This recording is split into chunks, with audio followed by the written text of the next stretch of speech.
will be a dip, but still.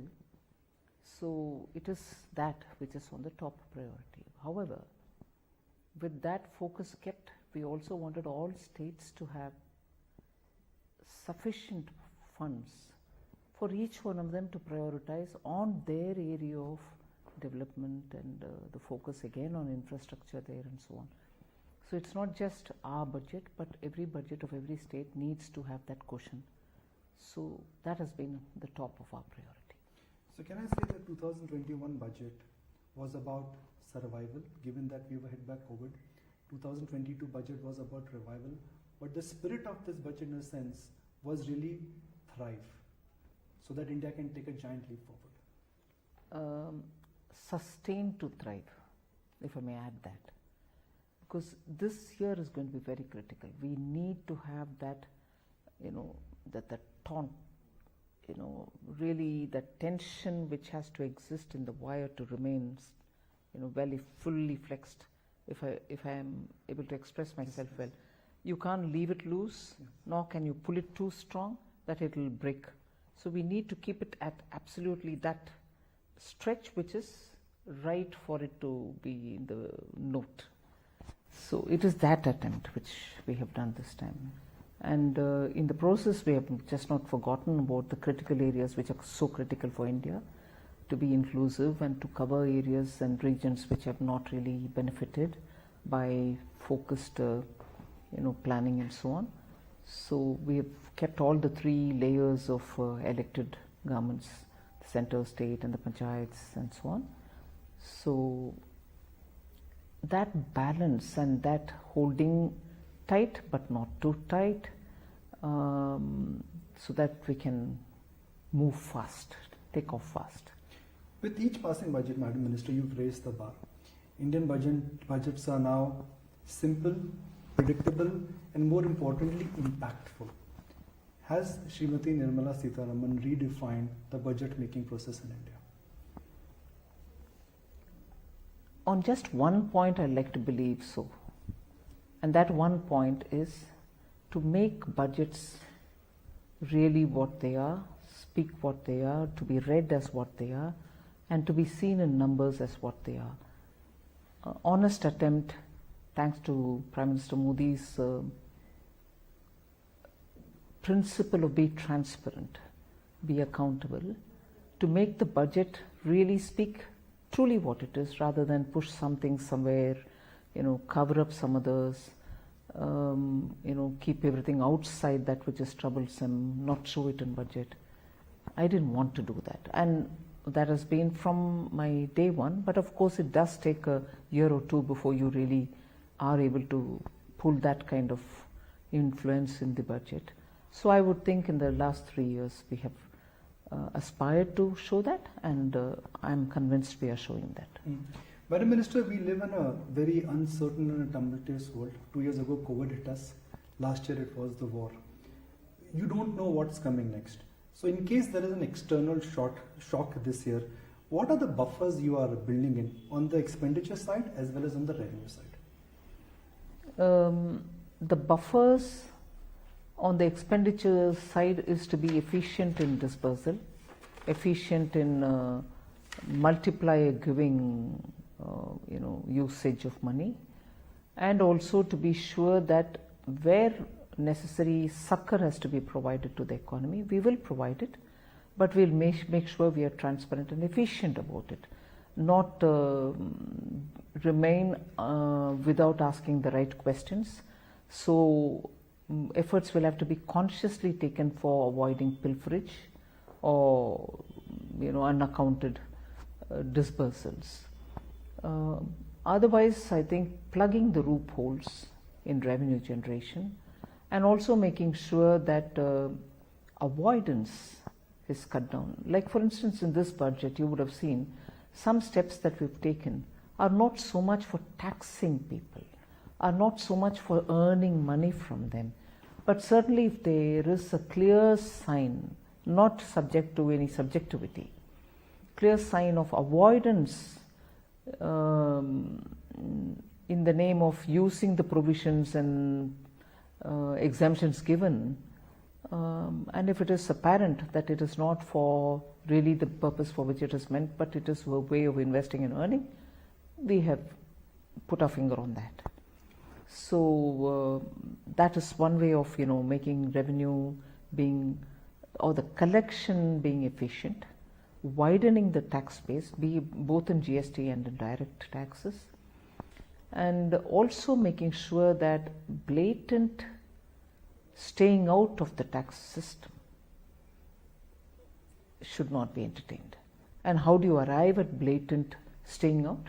There are very clear signs of the affordable levels at which you are, or well above the affordable levels, and therefore we want to. So these are conscious steps taken for India to generate right revenue, legally claimable revenue, and timely revenue.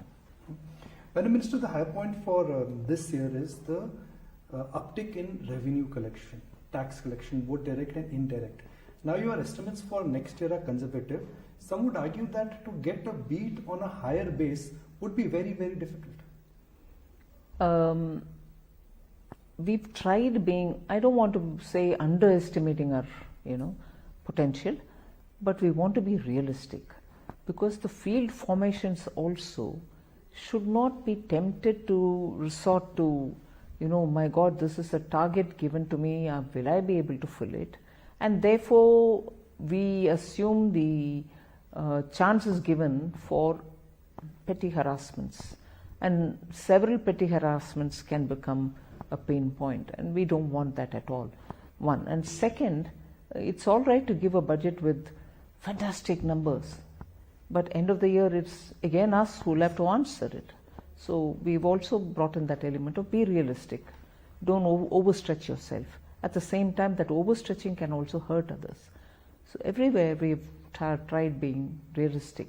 And that's why when people ask me, have you reduced your budget on some things? No, we've been realistic. Absorption is also a very important indicator of where your money will be well received. There's no point in giving money in every head because it exists. You spoke about the multiplier effect. Is that going to be the onus that you want to boost up the capital expenditure because the multiplier effect is the strongest, perhaps what you've seen in terms of the return back to the government? Yes, undoubtedly. And in the last 2 years, when we went in that route, initially taking big risk, but later on we found that that is well established. We could prove that it is a system which works for India, and we were also convinced that it goes through the right route of eventually giving money in the hands of the people, and therefore the last 2 years gave enough confidence that for the gaining of the right number of multiplier and sustaining it for both the short and the medium term, this is the best route. Madam Minister, the global supply chains are still broken down. Globally, inflation scare is not over. Since this budget is pro-growth, pro-development, there is a big allocation towards expenditure. What are the chances that it may end up stoking inflation in India?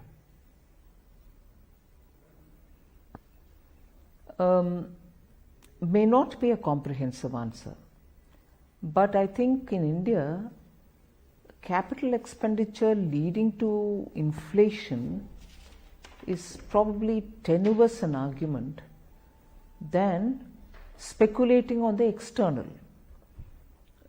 External in the last few years, every speculation has been proven right. Whereas when you look at expenditure on capital assets, expenditure per se is not money flushing into the system.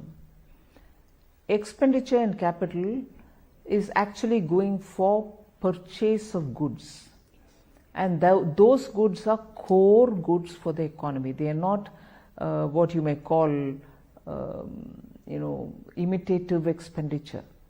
They're not flamboyant expenditure that somebody copies somebody else for the sake of living up to the Joneses, and therefore that adds to inflation.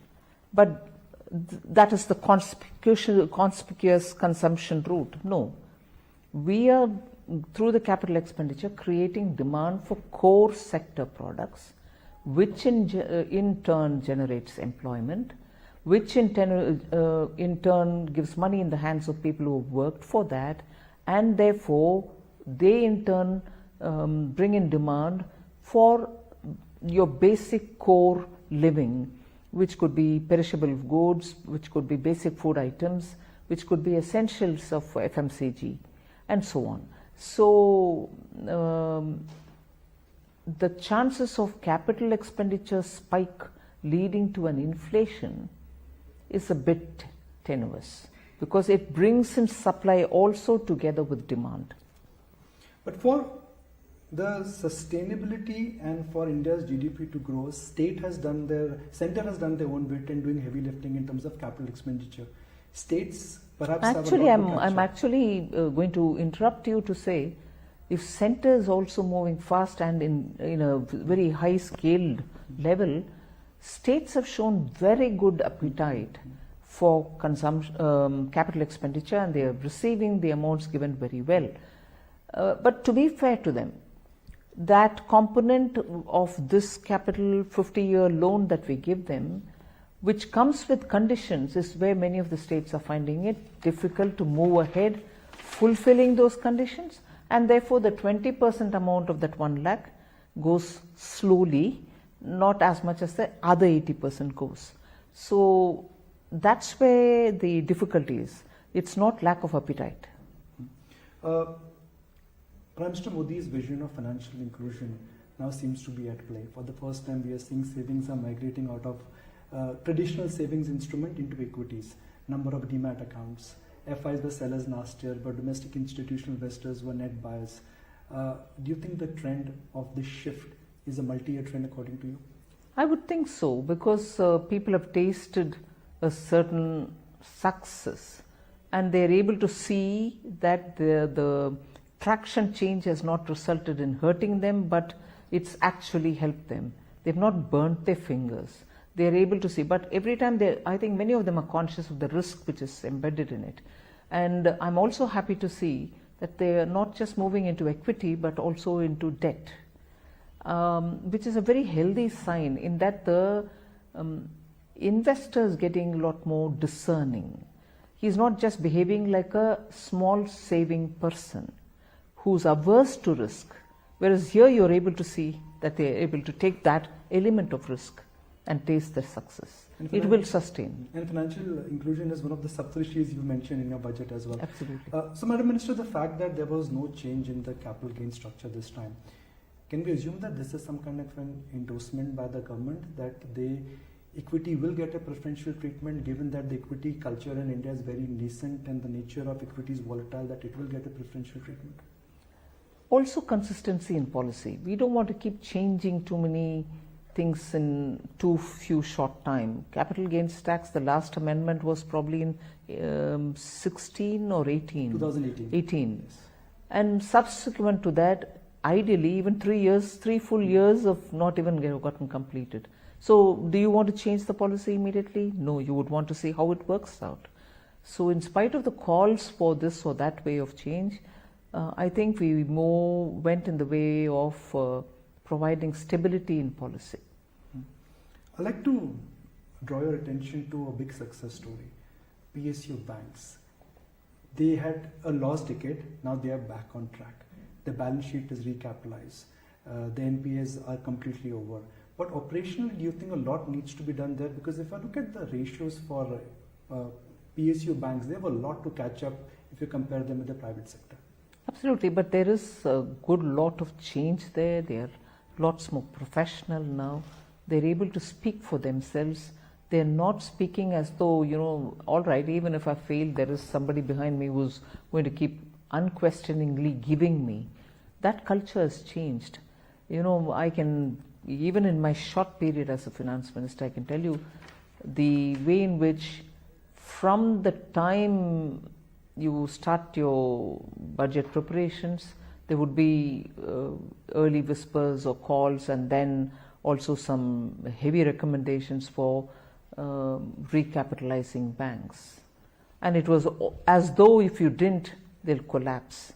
Gradually we moved from there, and now there's now not just one call anywhere, not even one word anywhere saying, are you planning to recapitalize? No, banks have realized that they can stand on their feet, they can raise market monies from the market, and they realize it actually gives them a better spine with which they can stand up and speak. So there's no more, it's all right, there's somebody to support me. No, I can perform, I will perform, I'll show that I can perform. That sense is coming. You were right in saying one thing, that there's a bit more of management certainty, tenure certainty, and decision making to the extent of middle management. The top managements are all fine, they are totally seized of what they want. I think the middle management needs that kind of a confidence in decision making.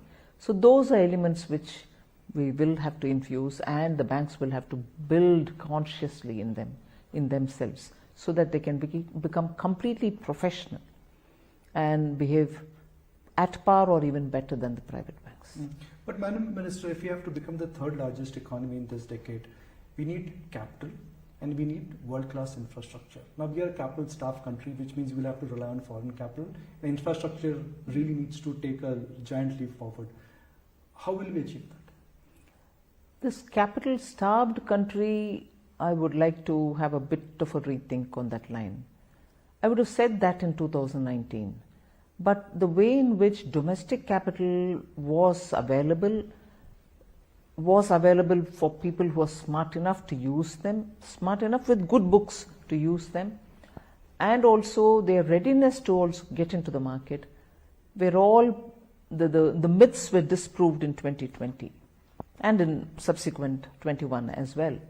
So there is not a scarcity of capital. It is there, it's lying dormant.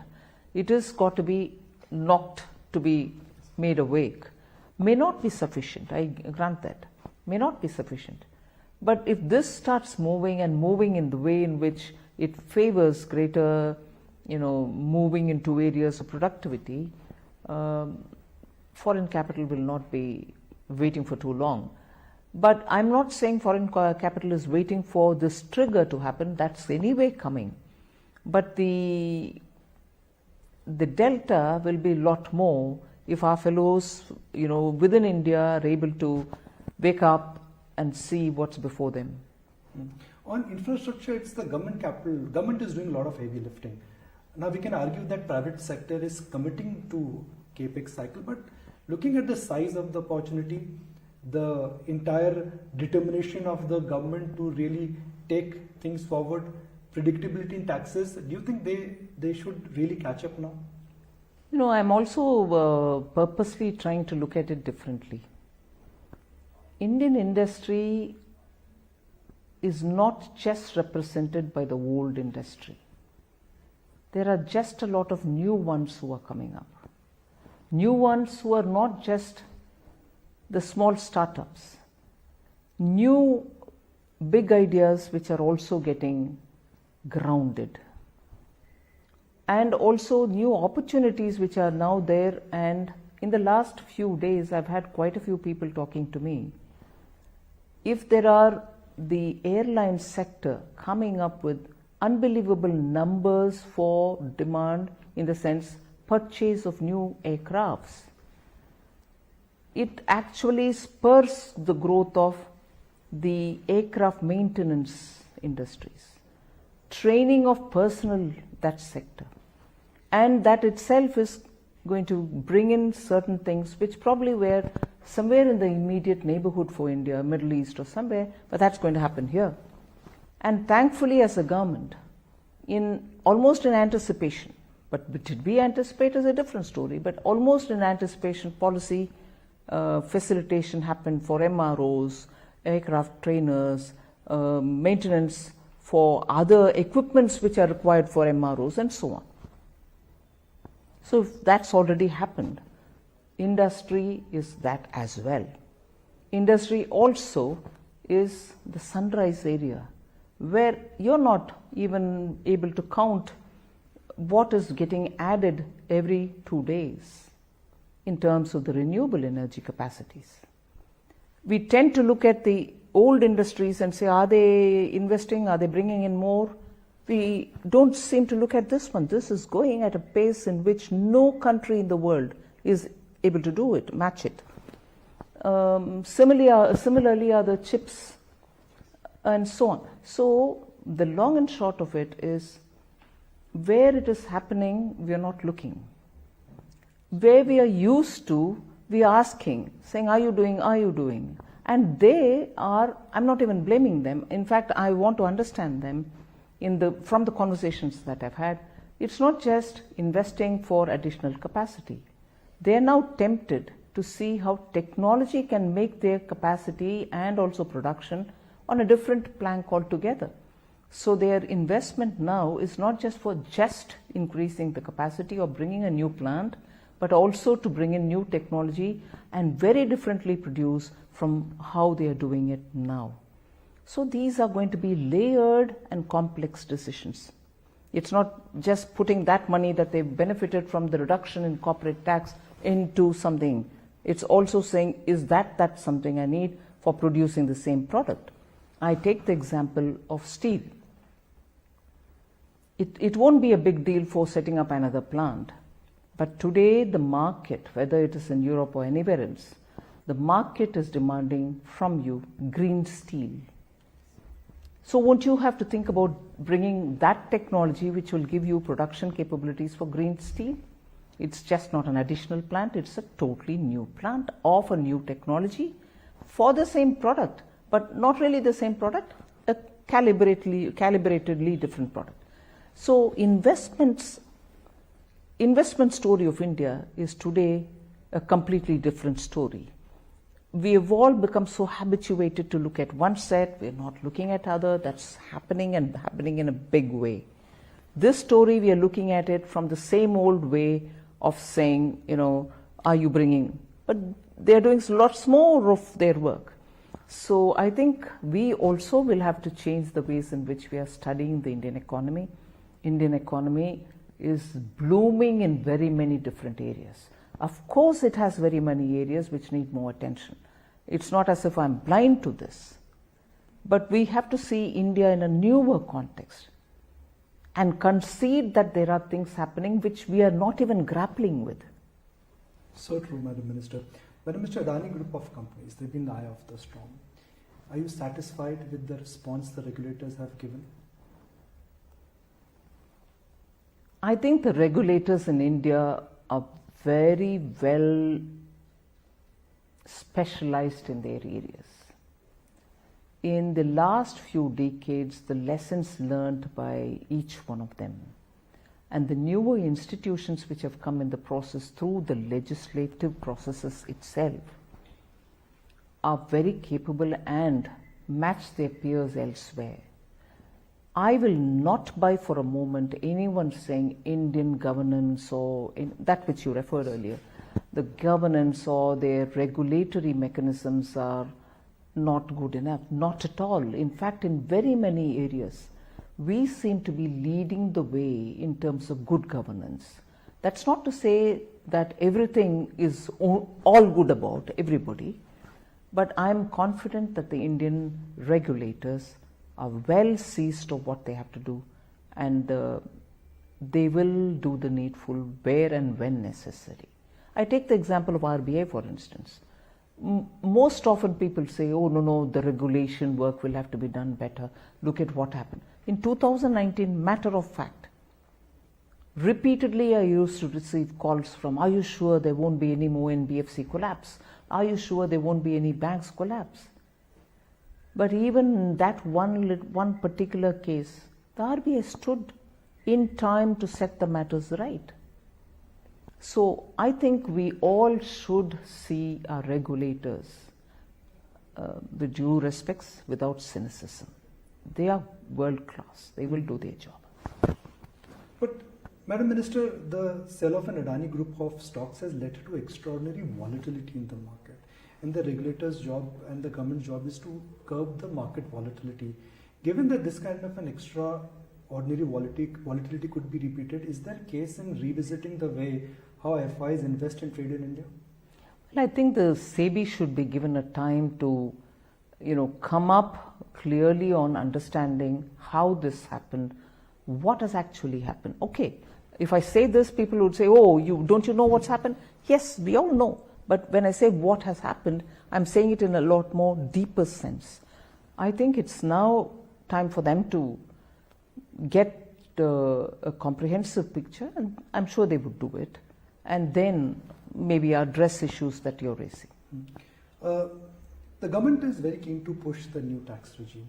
Is there anecdotal data which the government has which indicates that if you take the exemptions out of the total tax system, it will stop revenue leakage? Because that is something which you referred to at the beginning of our interaction, that the government is consciously working towards plugging revenue leakage. Yeah. No, the new tax regime was brought in more because we want a simplified tax regime. And a simplified tax regime with, let's say, a bit of a favorable tax slabs. Are you trying to close all the exemptions given? No. Those exemptions will last as long as people have availed of it, as long as there are people availing of it. But it's also in the interest of all of us to have the new regime, which has been, in the sense, simplified and with reasonable tax rates, has been a recommendation of very many committees. So the new regime will have to be made attractive enough for people to move there. And at this stage, we are more looking at people in the middle class who need that kind of a simplified, reasonable rate of tax regime. That's why we have to make that attractive. But it is not being made attractive at the cost of the old regime. That's available. Those who want to be there can very well be there. So in future budgets, will there be more incentive given to the new tax regime? We'll have to see as we go. But we expect a good number to move now into this. Madam Minister, we are coming off a period where inflation was structurally low. Interest rates globally and locally were structurally low. Now inflation has inched higher and interest rates have inched higher. Given that India's savings are becoming lower, what is your view and what can be done to bring savings back? Because that has been the USP of India, a strong saving base. Again, how are we looking at savings? Yes, India's culture, the family culture, and India's mindset of individuals is your first. I know there's some bank's motto also. Let your first expenditure be your saving. Some bank had it as a motto, if I can't recollect it. But it had that line, but in a more simpler thing. Let your first expenditure be your saving. They would have that mud pot wala gulak, is it? Gulak? Color. No, gulak. Gulak, yes, gulak. Yes, gulak, into which a coin will be shown as being dropped, piggy banks. So like that, this country has had this culture of make sure you save something much before you spend something. But today the saving, like the way we've spoken, retail investment in markets, is very clearly not just the gulak but also looking at the market. So if the saving in the old-fashioned small savings is coming down, it's necessary for us to see where else it's going. So we need to encourage both. That's my feeling. If I look at the shape of developed economies, their fiscal deficits are bloating. For India, fiscal deficit is coming down.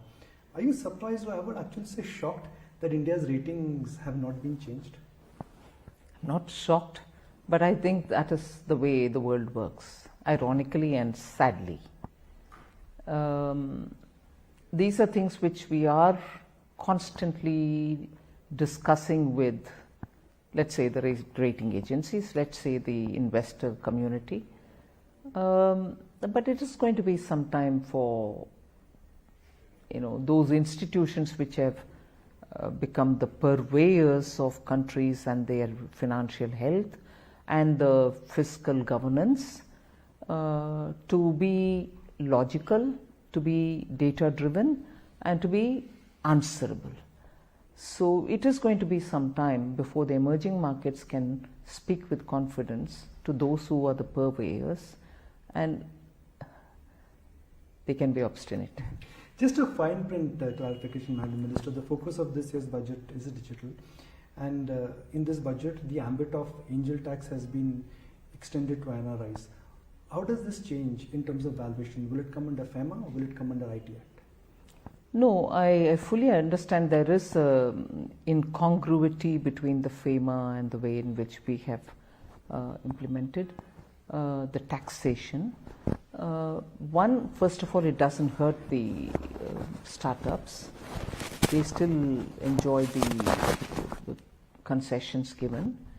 We are trying to also bring parity between the domestic investor with the non-resident investor.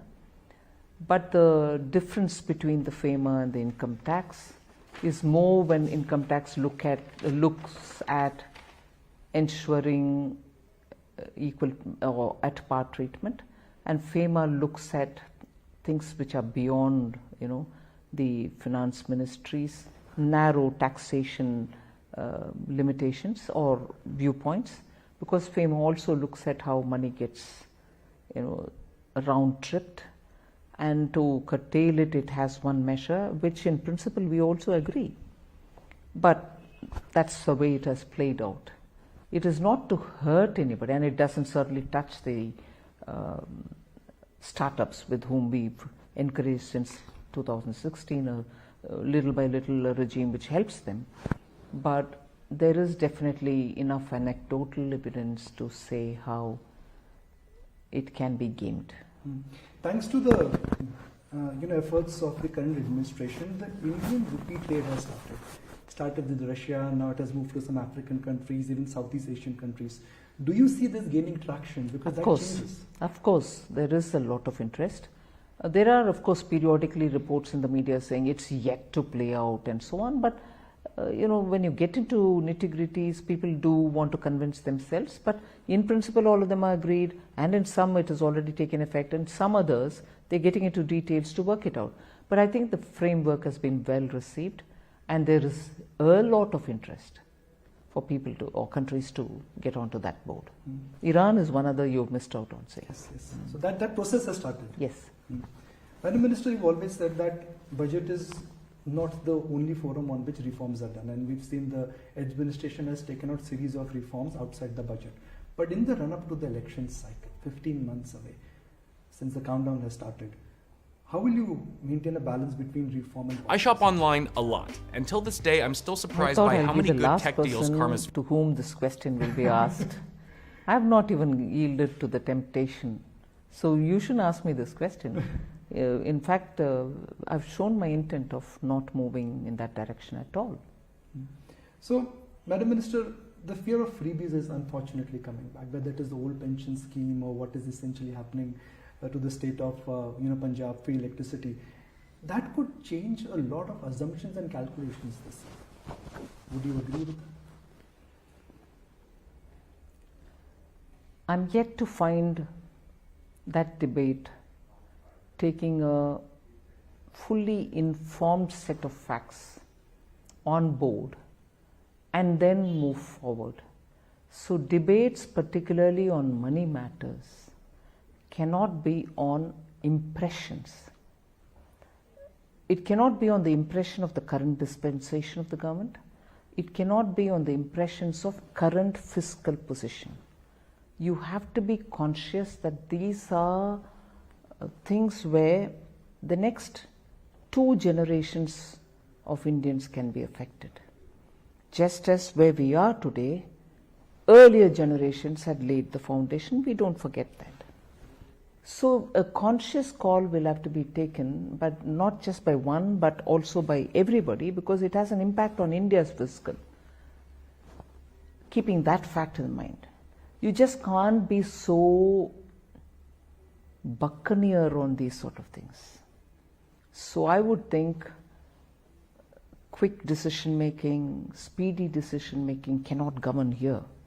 This has to be a considered decision with facts in your hand, not of facts of today, but facts of what is going to happen to your future generation. So we have to be careful. I'll not extend my appointment beyond 3 more last questions. This is the Amrit Kaal. What is the meaning of Amrit Kal for a common man? It's a time when I think a lot of foundation which has been laid will start giving rewards. It's also a time when it will not be too much for an Indian to dream of doing things in his country, of deriving values for himself from it, and also seeing tangible progress from where he is to where his children would be.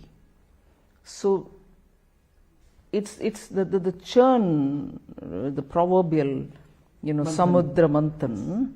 The churn is actually now in a position to yield the Kalash.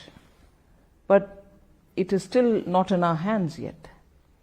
So I think these are that tiring phase where the churn is gone and we can't allow to let Vasuki down. You have to also be careful with the Vasuki and yet reach out to take the Kalash. So if I don't put it so metaphorically, it is because just imagine 20 years ago where we were, Yes. and where are we today. And Similar will be the kind of observation which another set of people 20 years from now say, God, really, is this fast have we moved? And have we reached here? That's what is going to happen now, and that's what I would want every Indian to realize. It is this traction that we are gaining. Each one of us will have to be in it and not outside of it. Madam Minister, you were the external minister, after that the defense minister, and now you're stint at the finance ministry. Which stint have you enjoyed the most? Very difficult to say. Each one had its own charm and of course challenges. Allow me to ask you one more question. I've been always curious to know that what is a day like in the life of India's Union's finance minister? What motivates her? What inspires her? But I admire Indians. What have they not gone through between 2020 and now? We speak about freedom movement and the sacrifices made then. We've read about it. In my days as a child, there were some family members who were in their capacity involved. So we've heard it all. It was very motivating. But now I have one more set of stories of Indians who before me have struggled and come out with such great resilience. I just cannot but get motivated by seeing that. Honestly, amazing what they have gone through and how they've come out of it and how we appear to the world today. Just such a beautiful story. Of course, it had a lot of suffering. That motivates me. Madam Minister, from where we were 3 years ago in terms of struggling with survival, then the economy revived, and now we have taken a sustainable leap forward. So thank you so very much, and once again, thank you very much for accommodating this interview request. You're welcome, and thank you to all the viewers of your program. Thank you, ma'am. Thank you very much. It went up very well. Thank you very much for your time. Thank you very much, and thanks to all.